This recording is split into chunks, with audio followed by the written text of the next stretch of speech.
अस्सलाम वालेकुम। अच्छा जी बेटा, हमारी कल डिस्कशन हो रही थी इंटरलॉकिंग और फुली इंटरलॉकिंग के ऊपर। तो हमने कंप्लीट 3 कॉस्टिंग सिस्टम हमने पढ़े, integrated, interlocking and fully interlocking. तो किसी बच्चे को इन सिस्टम्स को समझने में, किसी ट्रांजैक्शन की रिकॉर्डिंग समझने में कोई दिक्कत, हमने क्वेश्चन 1 भी देखा था जो कि फुली इंटरलॉकिंग सिस्टम के तहत था, जिसमें हमने लेजर कुछ अकाउंट्स हमें बनाने को कहे गए थे। कॉस्टिंग लेजर में मैंने आपको जैसे बताया कि हमें जनरली क्वेश्चन इंटीग्रेटेड से आएगा या इंटरलॉकिंग फुली इंटरलॉकिंग से आएगा तो वो कॉस्टिंग लेजर का आएगा, लेकिन हमने तीनों सिस्टम्स के तहत, बल्कि आखिर दोनों सिस्टम के तहत हमने जनरल लेजर को भी डिस्कस किया। ऑल्दो वी डोंट एक्सपेक्ट कि उसमें से क्वेश्चन आए, लेकिन at least to the extent of illustration हमें ज़रूर अपने आप को उनसे फेमिलराइज रखना है कि अगर क्वेश्चन आ जाए, कोई एंट्री एक दो आ जाए वहाँ से, तो हम उसमें कोई इजी मार्क्स मिस ना कर जाएं। तो आखिरी डिस्कशन फुली इंटरलॉकिंग की करके हमने एक सवाल भी देख लिया था फुली इंटरलॉकिंग पे। अब हम एक मजीद क्वेश्चन देखना चाहेंगे before moving forward to the next chapter. Any question, किसी बच्चे के जहन में कोई सवाल है जनाब पूछना चाहते हो?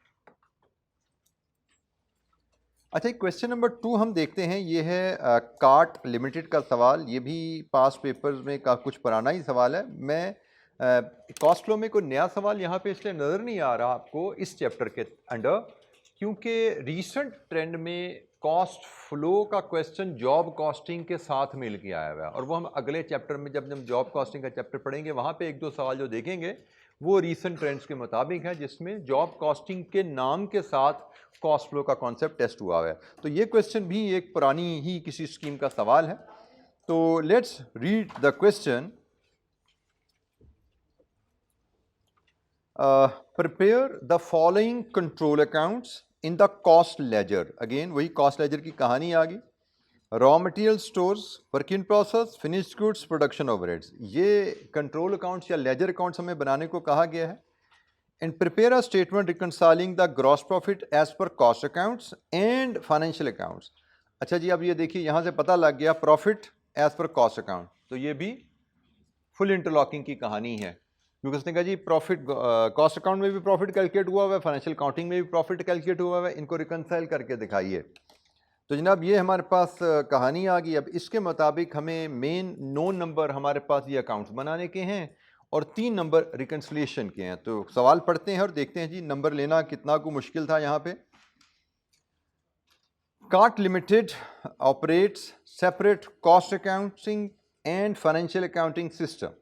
मतलब यहाँ पे उसने सिर्फ हमें इंटीग्रेटेड का हिंट दिया, फुली इंटरलॉकिंग का यहाँ पे इंटरलॉकिंग का हिंट दिया, फुली इंटरलॉकिंग है वो नीचे जाकर रिक्वायरमेंट से हमें पता लगता है। The following manufacturing and trading statement has been prepared from the financial accounts for the quarter ended 31st March. Raw material, opening stock, purchases, less closing stock, raw material consumed आ गया, इसमें फिर production खर्चे add किए, conversion cost, wages and overheads, ये production cost incurred आ गई। इसमें opening closing stock की working process की एडजस्टमेंट डाली हमने, तो कॉस्ट ऑफ गुड्स मैन्युफैक्चर्ड या कॉस्ट ऑफ गुड प्रोड्यूस आ गई, और ये इसने कैरी डाउन किया सेल्स में से कॉस्ट ऑफ सेल्स लेस करने के लिए। Cost of sales opening finish goods plus cost of goods manufactured less closing finish goods, ये कॉस्ट ऑफ सेल्स आ गई। Sale less cost of sales gross profit, ये फाइनेंशियल अकाउंटिंग के तहत gross profit आ गया। तो following information has been extracted from the cost accounts. Cost account से क्या क्या मिला जी हमें? Cost account control account balances 1 January, मतलब ये ओपनिंग बैलेंसेज हैं रॉ मटेरियल के, वर्किंग प्रोसेस के, फिनिश गुड्स के। और ट्रांजैक्शन फॉर द क्वार्टर, ये कॉस्ट अकाउंट से जो इन्फॉर्मेशन मिली, रॉ मटेरियल इशूड है, कॉस्ट ऑफ गुड्स प्रोड्यूस है, कॉस्ट ऑफ गुड्स सोल्ड है, loss of material damage by flood, insurance claim pending 2400। Notional rent of 4000 per month has been charge in the cost accounts. Production overhead was absorbed at the rate of 185% of direct wages. Profit at the end of the period was shown as 238,970। ये जी कहानी cost ledger की है। सो यहाँ से नीचे cost ledger की कहानी है, यहाँ तक ऊपर फाइनेंशियल लेजर की कहानी है। हमें कहा है क्या है, कौन कौन से लेजर लिखने हैं भाई? 1 2 3 4, ये 4 लेजर लिखने हैं। ये आपको पता है ये एसेट्स है और ये एक एक्सपेंस का लेजर है, ठीक है जी। एसेट्स का बैलेंस ब्रॉड डाउन होता है, वो ये गिवन है जी, तीनों का ब्रॉड डाउन बैलेंस उसने में बताए हुए हैं। तो इनमें ट्रांजैक्शन पोस्ट करके क्लोजिंग बैलेंस निकालेंगे और ओवरहेड कॉस्ट अकाउंट है उसमें कॉस्ट रिकॉर्ड करेंगे और उसको भी पीरियड एंड पे क्लोज करेंगे। तो let's start with the format. Basic 4 accounts बनाने हैं तो 4 टी अकाउंट्स का फॉर्मेट ले लेते हैं जी हम।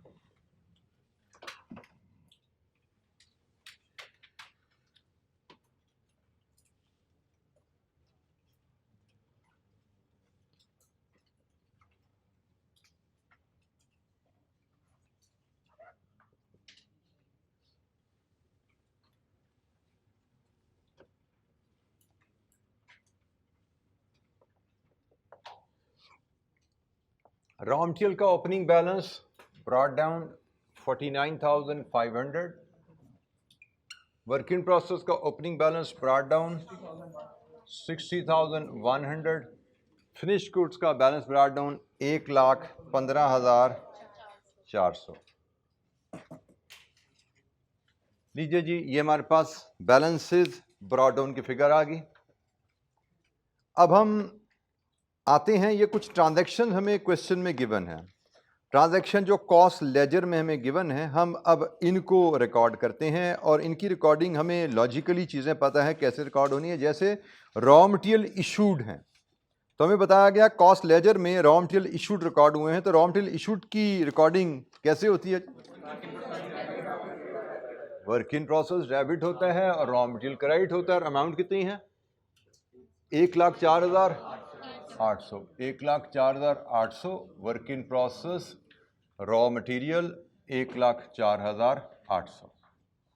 तो जो ट्रांजैक्शन में गिवन है, कॉस्ट ऑफ गुड्स प्रोड्यूस्ड, इसकी क्या एंट्री होती है? डेबिट क्या अकाउंट होगा? फिनिश गुड्स डेबिट होगा, वर्क इन प्रोसेस क्रेडिट होगा। वर्क इन प्रोसेस क्रेडिट होगा 2,22,500 और फिनिश गुड्स डेबिट होगा 2,22,500। कॉस्ट ऑफ गुड्स सोल्ड 2,12,100, इसकी क्या एंट्री डलेगी? Cost of sale debit, finish goods credit. क्योंकि ये फुल इंटरलॉकिंग है, पीएनएल अकाउंट यहाँ पे बन रहा है तो कॉस्ट ऑफ सेल्स भी लिख सकते हैं, यहाँ पे पीएनएल भी लिख सकते हैं, कोई हर्ज नहीं है। 2,12,100, लेकिन हम चूंकि पीएनएल बना ही रहे इसलिए इसका दूसरा इफेक्ट यहाँ पे रिकॉर्ड नहीं होगा। Loss of material damaged bye flood, flood आया जिसमें मटेरियल डैमेज हो गया, इंश्योरेंस क्लेम नहीं मिला, 24 होगा, क्या करेंगे बेटा? कॉस्ट ऑफ सेल्स आपकी होती है प्रोडक्शन कॉस्ट। क्या ये लॉस आपकी प्रोडक्शन कॉस्ट का हिस्सा बनना चाहिए? No, this is not a production का। प्रोडक्शन कॉस्ट में तो आपका रॉ मटेरियल आएगा, लेबर आएगा, ओवरहेड्स आते हैं, और ये एबनॉर्मल लॉस है। एबनॉर्मल लॉस हमारे प्रोडक्शन कॉस्ट का हिस्सा नहीं बनता, इसको हम सीधा पीएनएल में चार्ज कर देते हैं। पीएनएल एबनॉर्मल लॉस है, पीएनएल में जाएगा। अल्टीमेटली कॉस्ट ऑफ सेल्स भी पीएनएल में जा रही है, लेकिन कॉन्सेप्ट की बारीकी में बात करें तो cost of sales mean production cost, और एबनॉर्मल लॉस प्रोडक्शन कॉस्ट का हिस्सा नहीं बनता। ये एबनॉर्मल लॉस है, इसको हम सीधा पीएनएल में ले जाएंगे। अच्छा जी, ये ट्रांजैक्शन तो रिकॉर्ड यहां से होगी, लेकिन अभी हमारी कहानी पूरी नहीं हुई, कुछ चीज़ें मिसिंग हैं। जैसे रॉ मटेरियल में परचेजेस नहीं आई, ठीक है ना, वर्क इन प्रोसेस में ओवरहेड्स और लेबर नहीं आया, ठीक है, तो उसके लिए हमें फिर फाइनेंशियल अकाउंट्स का सहारा लेना पड़ेगा। ये इन्फॉर्मेशन हमें फाइनेंशियल अकाउंट से मिल रही है भाई। जैसे यहाँ पे ये रॉ मटेरियल की परचेजेस की फिगर ये आ रही है, ठीक है, तो हम इसको यहाँ रिकॉर्ड कर लेंगे। इसको हम रिकॉर्ड करेंगे जनरल लेजर कंट्रोल अकाउंट के रेफरेंस से। परचेजेस हैं, ऐसा ही है ना, तो कितने की हैं? 1,08,800। मजीद देखें तो ये डायरेक्ट वेजेस प्रोडक्शन वेजेस होती है ना, 40,200, तो जनाब ये वर्क इन प्रोसेस में आती हैं। वेजेस 40,200। वेजेस की रिकॉर्डिंग आपको पता है, पहले रिकॉर्ड पोस्ट होता है debit wages, credit general ledger control account, फिर वेजेस अगर डायरेक्ट हैं तो वर्क इन प्रोसेस में, इनडायरेक्ट हो तो ओवरहेड्स में। ये डायरेक्ट वेजेस होगी। ये जनाब ओवरहेड्स आ गए 60,900, ये ओवरहेड रिकॉर्ड होंगे यहाँ पे जनरल लेजर कंट्रोल अकाउंट की मदद से। 60,900 ओवरहेड्स हो गए। अच्छा जी, मज़ीद आगे जब चलते हैं आप, तो अब आप दोबारा नीचे आ जाएं। हमारी एंट्री जैसे ओवरहेड का ये अकाउंट देखें तो ये तो क्लोज हो गया ना, इसको 1,08,800। ये अकाउंट तो हमारा क्लोज हो गया, तो इसका बैलेंस कैरी डाउन बता दो क्या है, इसको तो क्लोज कर दो आप।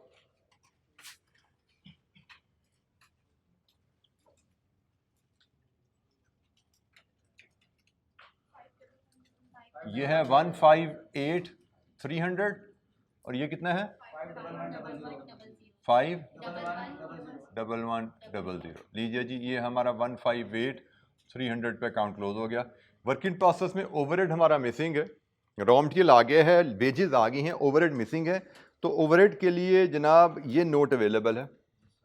ओवरहेड का नोट क्या है हमारा, क्या ओवरहेड का एब्जॉर्प्शन रेट है? अच्छा जी, और हमें पता है कि हमारे पास जो ओवरहेड हम चार्ज करते हैं वो debit work in process, credit, overhead. तो वेजेस का 185% कितना जी? 7,370। लीजिए ना, आप यहाँ से वर्क इन प्रोसेस में चला गया 7,4,370।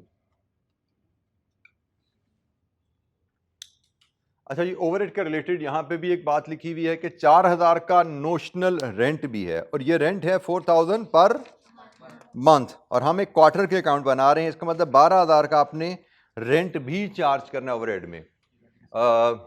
नोशनल रेंट भी यहाँ पे आप चार्ज करेंगे। Notional rent 12,000, 4,000 per month into 3, 12,000 का ये रेंट भी यहाँ पे आएगा। अच्छा जी, और कोई ट्रांजैक्शन? अच्छा, जब हमारा ये अकाउंट भी क्लोज हो गया मेरे ख्याल में, देखिए इसका बैलेंस कैरी डाउन क्या बचता है।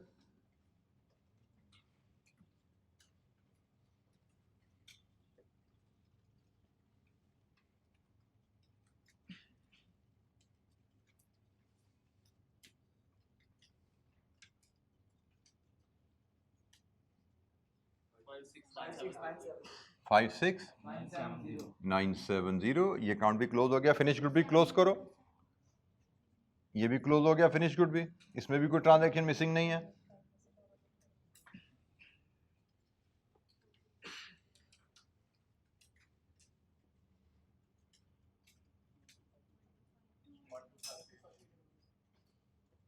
जी कितना जी? 125,800। ये भी हमारा अकाउंट जनाब हो गया। इसके बाद रह गया ओवरहेड। ओवरहेड क्लोज करने के लिए हमें ओवर अंडर एब्जॉर्ब की एडजस्टमेंट देखनी पड़ेगी। कोई ओवर अंडर एब्जॉर्ब है यहाँ पे?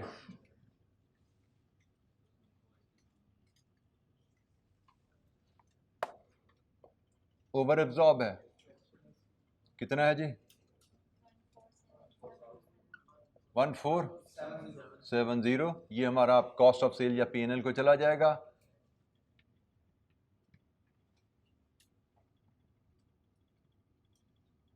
ये हमारे ओवर एब्जॉर्ब्ड एफओएच हैं।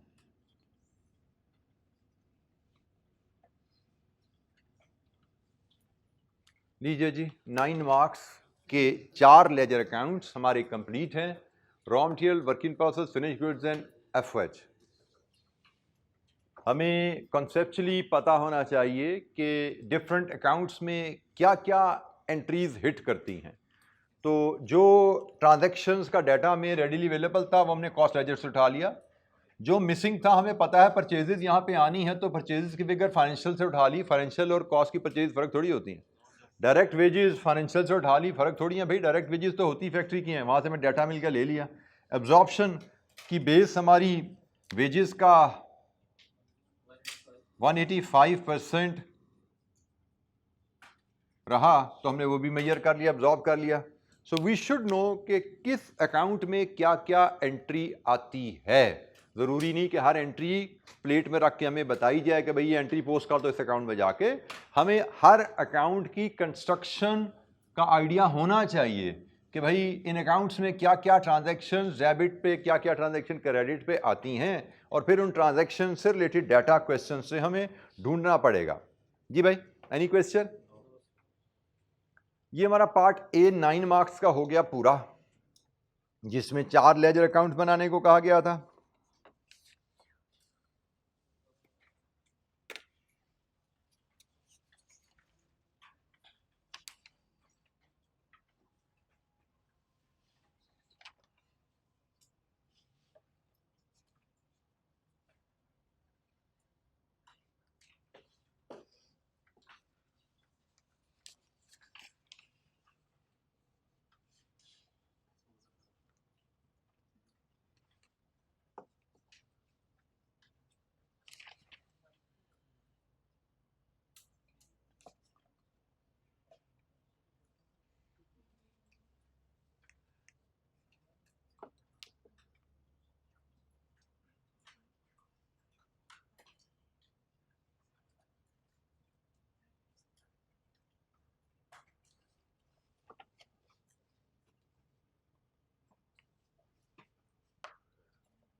अच्छा जी, इसके बाद हमें रिकन्सलेशन बनाने को कहा गया है कि भाई एक है प्रॉफिट ये कॉस्टिंग का और एक है प्रॉफिट ये फाइनेंशियल का, इनकी रिकन्सलेशन बनाइए।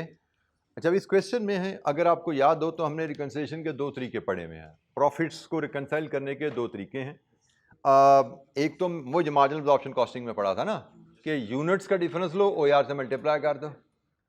अब यहाँ पे OAR overhead absorption rate per unit का डाटा है ही नहीं। दूसरा तरीका फिर बच जाता है वैल्यूज़ का, तो वो हम देख पा रहे हैं वैल्यूज़ तो फ़र्क है भाई। जैसे यहाँ पे ही देख लो, ये ओपनिंग स्टॉक कितना है रॉ मटेरियल का और ये ओपनिंग स्टॉक कितना है, तो इसका मतलब फ़र्क है, वैल्यूज़ में फ़र्क है। अब ज़रा यहाँ पे बेटा हम रिकन्सिलिएशन बनाते हैं उसी अल्टरनेटिव मेथड से, और एक एस्पेक्ट यहाँ पे थोड़ा सा शायद हमें जहन में आए। हमने रिकन्सिलिएशन का जो मेथड पढ़ा हुआ है उसके तहत हम लेते हैं profit under absorption cost, sorry under, अब यहाँ पे सिस्टम नहीं पता हमें, फाइनेंशियल एब्जॉर्प्शन है मार्जिनल का फ़र्क नहीं है, अब ये मार्जिनल एब्जॉर्प्शन का फ़र्क नहीं है, अब ये financial counting and cost counting system का फ़र्क है। अब सिस्टम है कौन सा हमें नहीं पता, लेकिन दोनों सिस्टम से प्रॉफिट फ़र्क आ रहा है ये पता। हो सकता है बैक एंड पे वही मार्जिनल एब्जॉर्प्शन का ही फ़र्क हो, लेकिन हमें पता नहीं, इसलिए हम वो नहीं लिख सकते। हम लिखेंगे प्रॉफिट अंडर फाइनेंशियल अकाउंटिंग 2,30,000 और प्रॉफिट अंडर कॉस्ट अकाउंटिंग 2,38,300 लीजिए, और डिफरेंस है 8,970 और ये ऐड हो रहा है। ठीक है जी, हमसे जब रिकन्सिलिएशन को कहा जा रहा है इसका मतलब इस डिफरेंस की वर्किंग दिखाओ, और वर्किंग हमने जो सीखा वह है difference of opening stock and closing stock under financial accounting, difference of opening stock closing stock under cost accounting.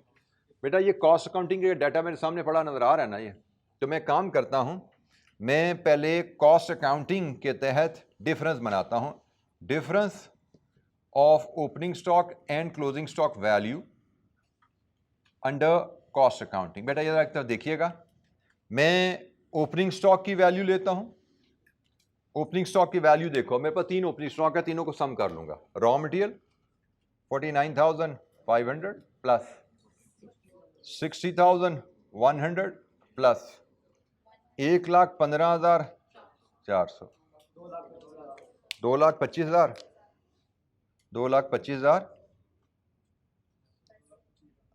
ठीक है जी, ये हो गया ओपनिंग स्टॉक। अब इसी तरह क्लोजिंग स्टॉक की वैल्यू लीजिए, कॉस्ट अकाउंटिंग कहता है क्लोजिंग स्टॉक का वैल्यू यहां से उठाइए, raw material 51,100 plus work in process 56,970 plus finished goods 1,25,800, 233,870, तो डिफरेंस कितना आया 8,870। ये जी हमारे पास आ गया difference of opening stock and closing stock value under cost accounting. अब यही वर्किंग जरा आप रिपीट कीजिए फाइनेंशियल अकाउंटिंग डाटा के लिए, difference of opening stock and closing stock value under financial accounting. Financial accounting के लिए हम डाटा यहाँ से जो हमें गिवन है P&L इधर से उठा लेंगे, ये जनाब आ रहा है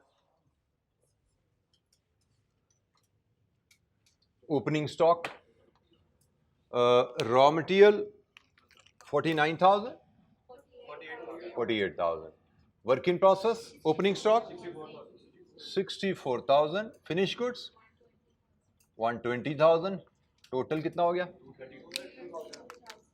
232,000।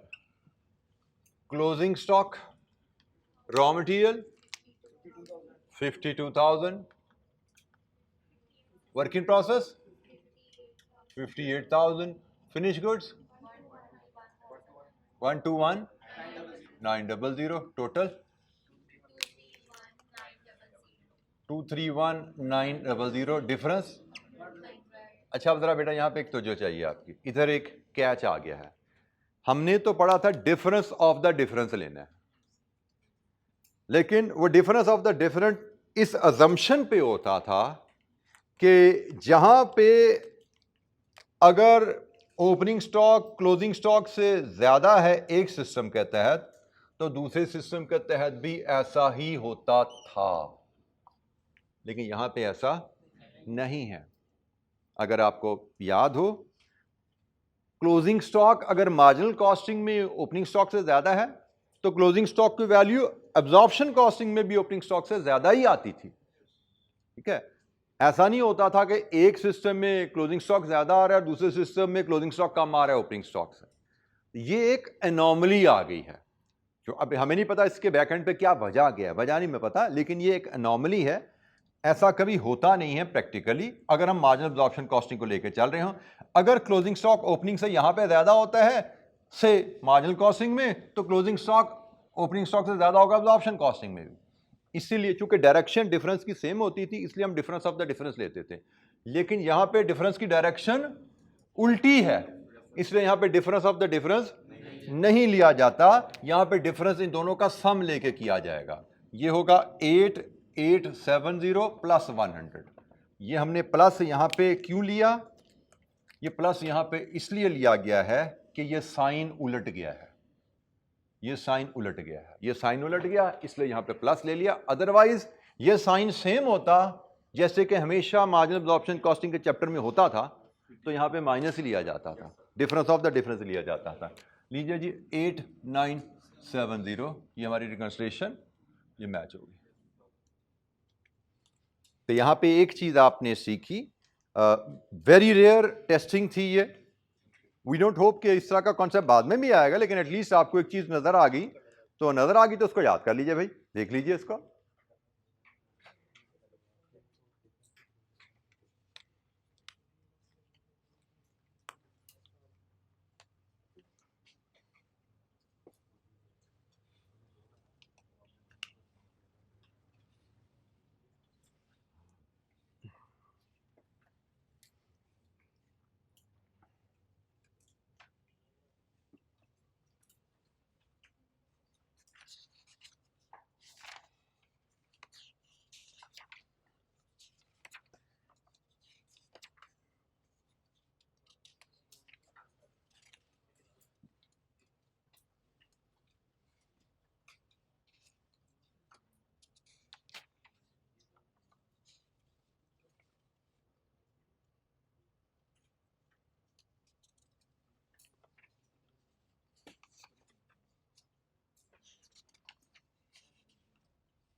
अच्छा बेटा, एक छोटी सी एक्टिविटी है जो मैंने अभी यहाँ पे आपको कहा था कि आपको अकाउंट की कंस्ट्रक्शन का आइडिया होना चाहिए कि किस अकाउंट में डेबिट और क्रेडिट साइड पे क्या क्या एंट्रीज आती हैं। ये उसी की एक एक्टिविटी है, क्लासरूम एक्टिविटी है आपका, छोटा एक समझ टेस्ट है। Complete the cost accounts for the period. हमें कॉस्ट अकाउंट दिए गए हैं लेकिन ये इनकम्प्लीट है, ट्रांजैक्शन पूरी रिकॉर्ड नहीं हुई हुई। स्टोर लेजर मतलब रॉ मटेरियल समझ लो, वेजेस का अकाउंट है, ओवरहेड का अकाउंट है, वर्क इन प्रोसेस अकाउंट है, बट ये कंप्लीट नहीं है। कहीं पे कुछ डेबिट में कुछ एंट्रियां नजर आ रही हैं, क्रेडिट साइड पे कोई एंट्री किसी की नहीं पड़ी हुई, और डेबिट की एंट्रियां भी हमें नहीं पता कंप्लीट है कि नहीं है। तो अब आपने ये पूरा कहानी पढ़नी है और ये इन अकाउंट्स को कंप्लीट करना है। जैसे ये रॉ मटेरियल अकाउंट है तो उसका बैलेंस कैरी ऑन बताना है, ये ओवरहेड अकाउंट है, ये सॉरी वेजेस का अकाउंट है तो इसको क्लोज करना है जीरो पे। ये ओवरहेड अकाउंट है, इसमें एब्जॉर्प्शन की एंट्री डालनी है, ओवरहेड एब्जॉर्प्शन की एंट्री भी डालनी है। ये वर्क इन प्रोसेस अकाउंट है, इसमें भी डेबिट साइड पे खर्चे भी रिकॉर्ड करने हैं और फिर इसका बैलेंस कैरी डाउन भी करना है। सो कंप्लीट करने हैं ये अकाउंट्स। पढ़िए सवाल को, और ये आपका क्लास टेस्ट है, बोर्ड पे सारा सवाल आपके सामने है, किताब खोलने की आपको ज़रूरत नहीं है। बोर्ड को पढ़िए, समझिए और उसको हल कीजिए। तसल्ली से सवाल पढ़िए और मिसिंग इंफॉर्मेशन जो है इन लेजर अकाउंट्स में पोस्ट कीजिए, अकाउंट को कंप्लीट कीजिए।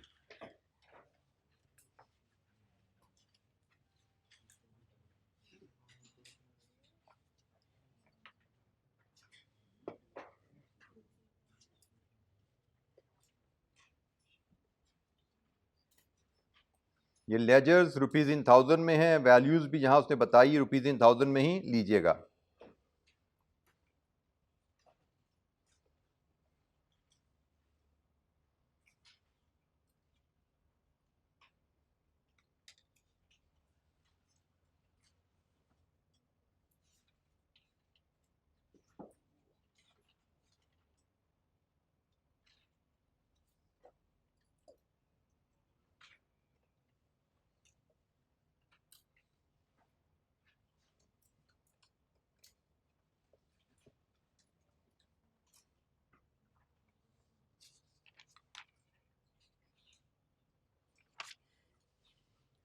ध्यान से बेटा एक एक जुमला पढ़िए, एक एक लफ्ज़ पढ़िए और उसके मुताबिक फिर रिकॉर्डिंग कीजिए। लेजर अकाउंट खोल लीजिए अपने पास और इन लेजर को फिर कंप्लीट कीजिए। जो एंट्रीज तो इसमें पोस्ट हुई हैं उनका एज इट इज़ कॉपी कर लीजिए और जो मिसिंग एंट्रीज हैं आपकी समझ के मुताबिक उनको पोस्ट करना शुरू कीजिए। और लेजर आपने क्लोज करने हैं सारे। आपको पता है एसेट के लेजर क्लोज होते हैं बैलेंस कैरेट डाउन से, और कॉस्ट के लेजर क्लोज होते हैं ज़ीरो करके बैलेंस।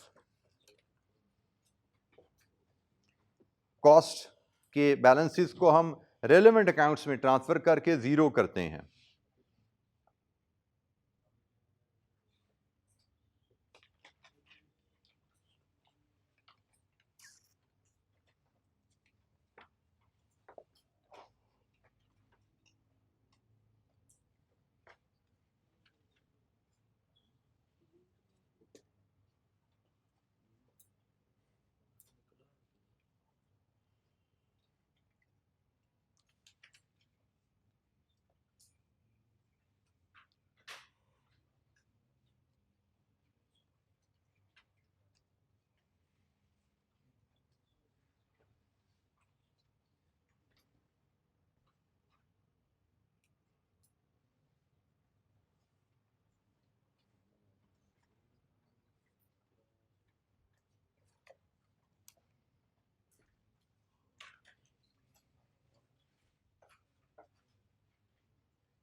जैसे रॉ मटेरियल की अगर अकाउंट को देखें हमने कैसे क्लोज किया, उससे में क्लोजिंग बैलेंस इसका दिया हुआ है, उसने रॉ मटेरियल इशू जो वर्क इन प्रोसेस को किया गया वो बताया हुआ है, कितना हमने प्रोडक्शन को डायरेक्ट मटेरियल इशू किया, और उसने कहा इसके अलावा जो कुछ बचा है वो इनडायरेक्ट है। जैसे यहाँ पर उसने लिखा कि the balance material issued from the store represented indirect material. तो हमने कहा जी ये ओपनिंग बैलेंस था, ये फाइनेंशियल कंट्रोल या फिर जनरल लेजर कंट्रोल से परचेजेज आ गई, ये आपका क्लोजिंग बैलेंस हो गया, ये वर्क इन प्रोसेस को चला गया, जो बाकी बचा वो एफएच को चला गया जैसा उसने लिखा है।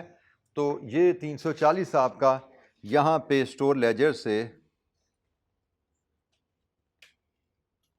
यहाँ पे आ गया 340, ये वर्क इन प्रोसेस को चला गया, ये ओवरहेड को चला गया। तो this is how you proceed. मैंने एक अकाउंट को जैसे आपके सामने क्लोज करके दिखाया कि कैसे इसको लेके चल रहा है।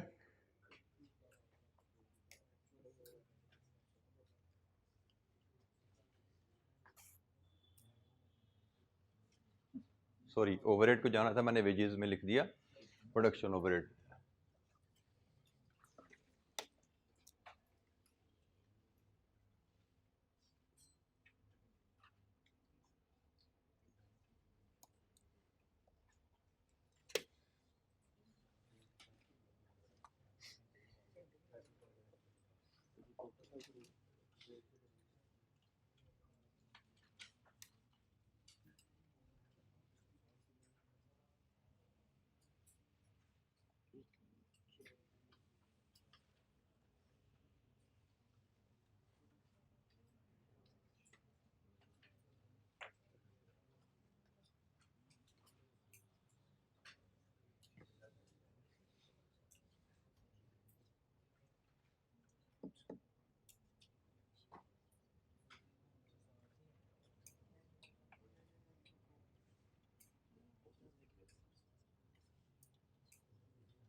मेरा ख्याल है शायद यही ट्रांजैक्शंस हैं जो मैंने कुछ पोस्ट तो यहाँ कर दी हैं। आई होप आप उनको समझ पा रहे होंगे। अगर कोई चीज़ समझ नहीं आ रही तो पूछिए। मेरा ख्याल है इसके अलावा बाकी बस क्लोज डाउन नहीं होना है। जैसे ओवरहेड में आपका ये तो क्लोज हो गया बैलेंस आपका।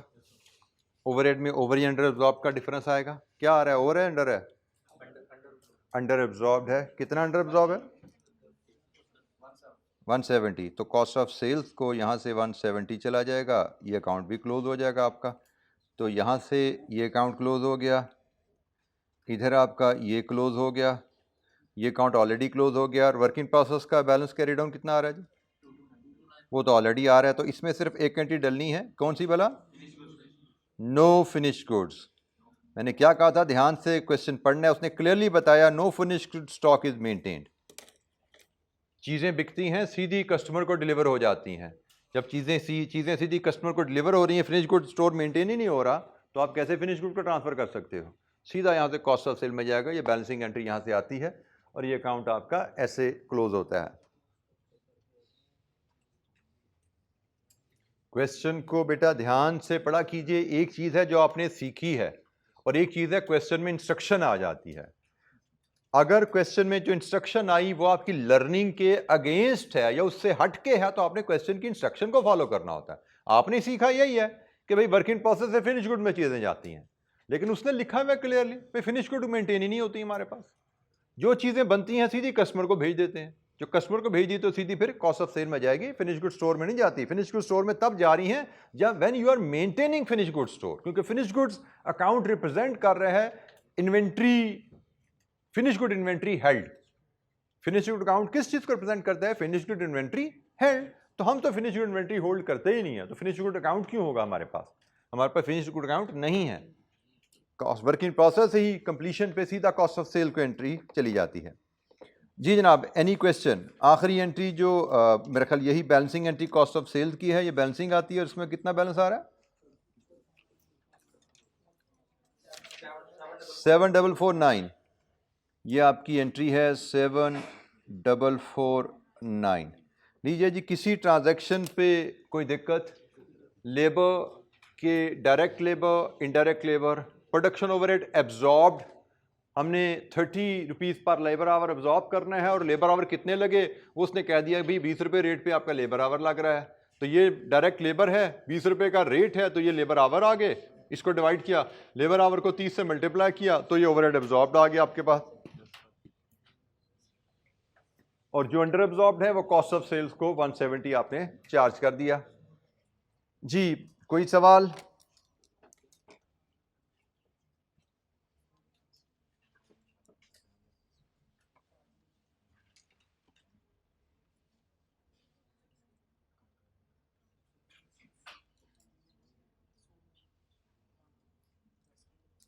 किसी बेटा ट्रांजैक्शन पे कोई हेल्प चाहिए पूछिए।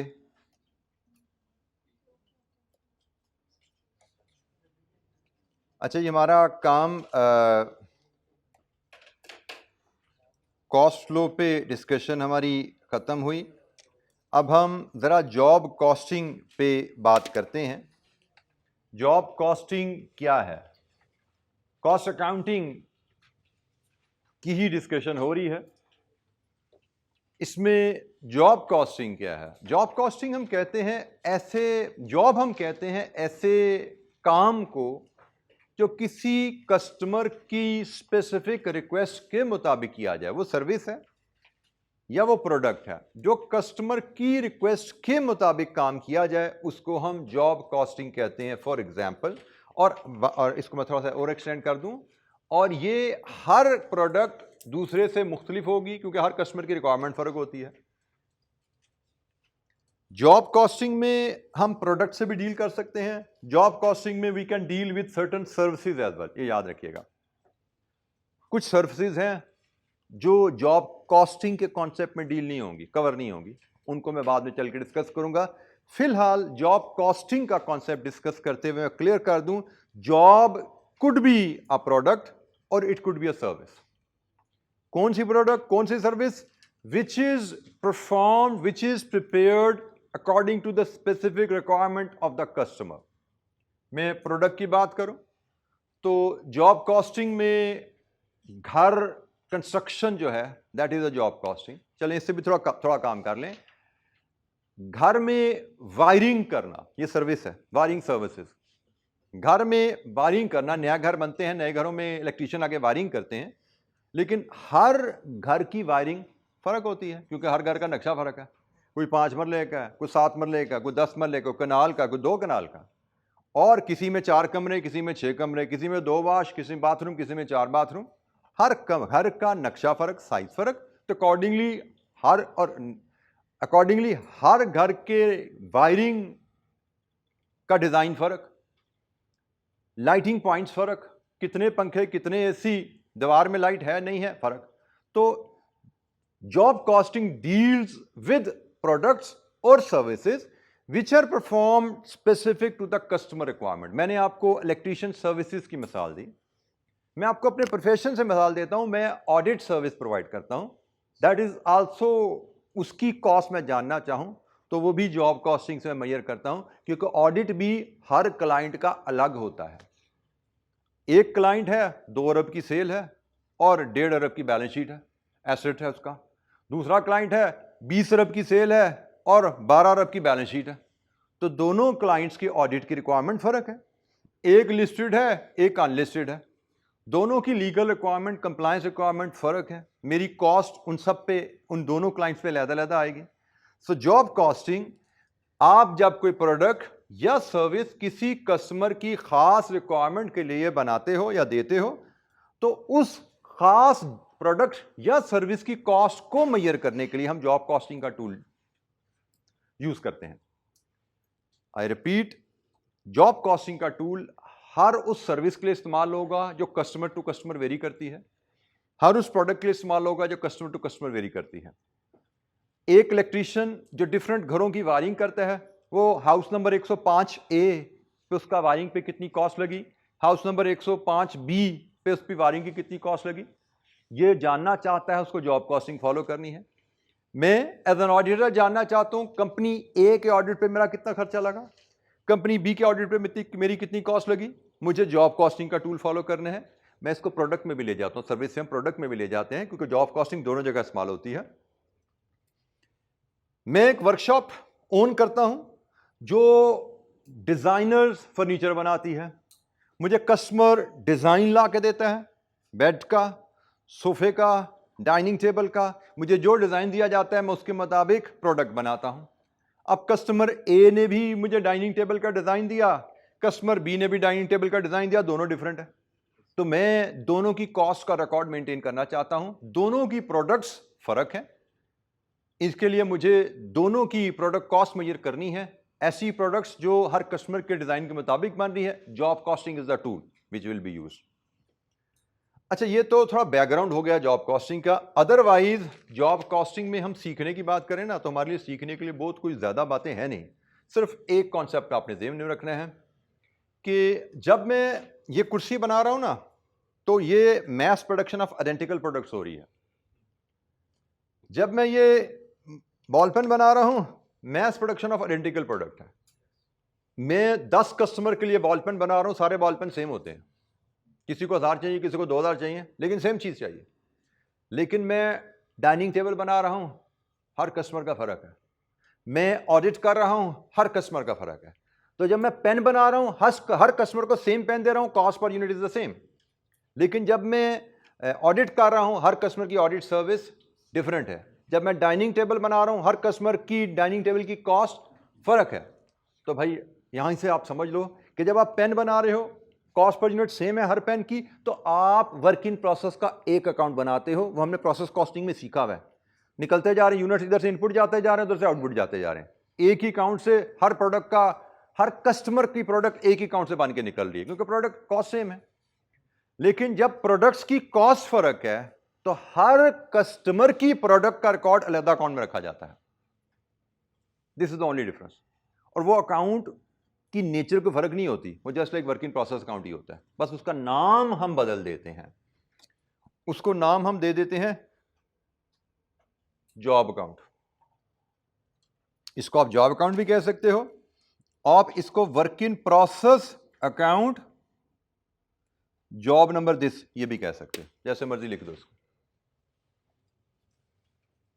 अब आपने पेन थे ना, एक ही वर्क इन प्रोसेस अकाउंट बनाया था, सारे पेन सारे कस्टमर के ए बी सी के जितने पेन के ऑर्डर थे एक ही अकाउंट में उसकी कॉस्ट इकट्ठी हुई जा रही थी, वहीं से पेन बनते जा रहे थे, कस्टमर को जाते जा रहे थे।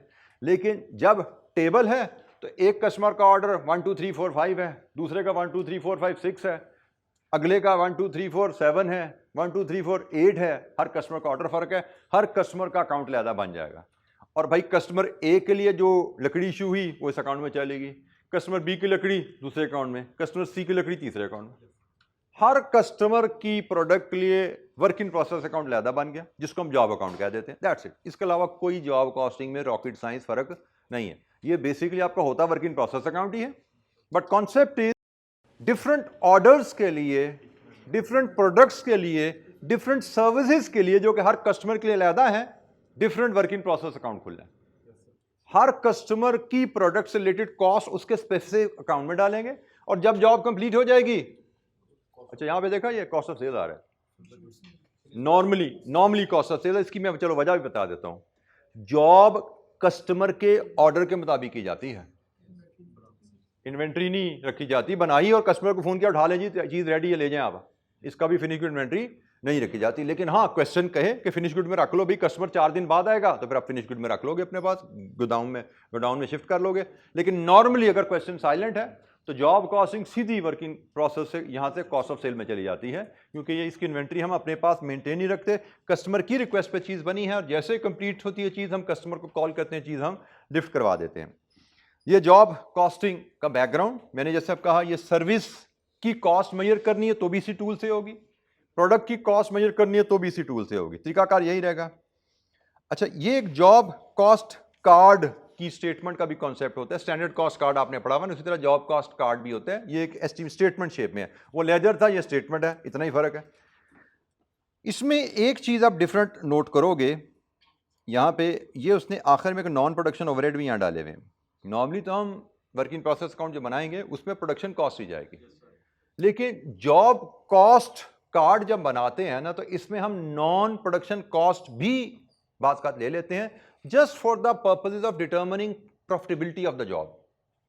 आपने जॉब की प्रॉफिटेबिलिटी मेजर करनी है तो एक प्रैक्टिस है कि जॉब की प्रॉफिटेबिलिटी मेजर करने के लिए आप उसमें नॉन प्रोडक्शन ओवरहेड्स भी ऐड कर सकते हैं, which could be as a percentage of production cost, as a percentage of prime cost, कुछ भी हो सकता है। क्वेश्चन में गिवन होगी, अगर वो कहता है कि भाई जॉब की प्रॉफिटेबिलिटी बताओ और उस प्रॉफिटेबिलिटी कैलकुलेट करने में नॉन प्रोडक्शन ओवरहेड इस रेट पे चार्ज कर दो, तो कर देना भाई। जॉब कॉस्ट लेजर अकाउंट से आ जाएगी कि भाई इस जॉब पे कितना मटेरियल लेबर ओवरहेड लगा, जॉब कॉस्ट कितनी बनी, नॉन प्रोडक्शन ओवरहेड कितने आए, ये आपकी total cost of the job होगी, प्राइस से कंपेयर कर लेना, प्रॉफिट निकल आएगा। इसमें सिंपल एक स्टेटमेंट है, डायरेक्ट मटेरियल है, डायरेक्ट लेबर है, डायरेक्ट एक्सपेंसेस है, ये प्राइम कॉस्ट होगी। इसमें आपने प्रोडक्शन ओवरहेड्स ऐड कर दिए, ये प्रोडक्शन कॉस्ट होगी, और इसमें नॉन प्रोडक्शन ओवरहेड ऐड किए तो ये आपकी total cost of the job आ गई, जिसको प्राइस से कंपेयर करके profitability of the job measure कर सकते हैं जी। तो जॉब क्या होती है, जॉब कॉस्टिंग क्या है? जॉब कॉस्टिंग जॉब्स और सर्विसेज दोनों के लिए इस्तेमाल की जा सकती है, बट यहां पे मैं क्लियर कर दूं, हर सर्विस के लिए जॉब कॉस्टिंग का टूल इस्तेमाल नहीं होगा। मैंने आपको डिस्कशन में कुछ सर्विसेज जैसे इलेक्ट्रीशियन सर्विसेज की मिसाल दी, उसमें जॉब कॉस्टिंग का ये जो टूल है ये इस्तेमाल होगा। मैंने आपको ऑडिट सर्विस की मिसाल दी, मैं ऑडिट सर्विस की कॉस्ट जानना चाहता हूं, ये टूल इस्तेमाल होगा, ठीक है। लेकिन there will be certain other services जहां पे ये टूल इस्तेमाल नहीं होगा, वहां पे हम क्या करेंगे वो मैं आगे चल के बात करूंगा। फिलहाल मैं जॉब कॉस्टिंग टूल की डिस्कशन कर रहा हूं, जिसमें हम प्रोडक्ट्स कस्टमर ऑर्डर के मुताबिक उनसे डील करेंगे, जिसमें हम services certain services customer order के मुताबिक उनसे डील कर रहे हैं जी। Any question? अच्छा, आज के लिए इतना ही, कल इंशाल्लाह मिलेंगे तो हम इस एरिया पे कुछ क्वेश्चंस करेंगे। जैसे मैंने कहा रीसेंट ट्रेंड में जो क्वेश्चंस हमें मिले हैं यहाँ पे, अगर पिछले 2-3 अटैम्प्ट में, वो कॉस्ट फ्लो और जॉब कॉस्टिंग के कॉन्सेप्ट को मिला के हमें दिए गए हैं। तो कल इंशाल्लाह हम इस तरह के क्वेश्चन पे कुछ टाइम लगाएंगे और फिर हम सर्विस कॉस्टिंग एरिया पे मूव करेंगे। अच्छा, ये कोई आपका साथी कोई एक उन्होंने मुझसे रिक्वेस्ट की थी, इनको 2 मिनट चाहिए, 1-2 मिनट चाहिए, आपसे बात करना चाह रहे हैं। आज बेटा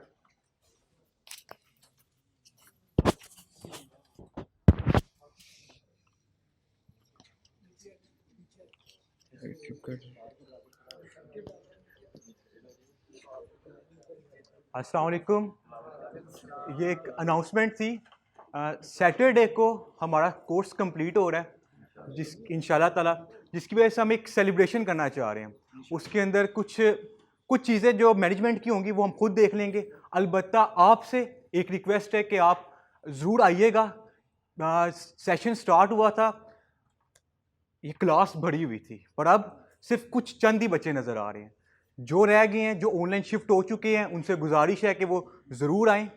और अलबत्ता हर बच्चा इस बात को मेक श्योर करे कि वो कुछ ना कुछ पार्टिसिपेट ज़रूर करे। जो सर, अगर कोई अच्छे अल्फाज आपके पास सर के लिए, आप वो ज़रूर कहें। अगर कोई अच्छे अल्फाज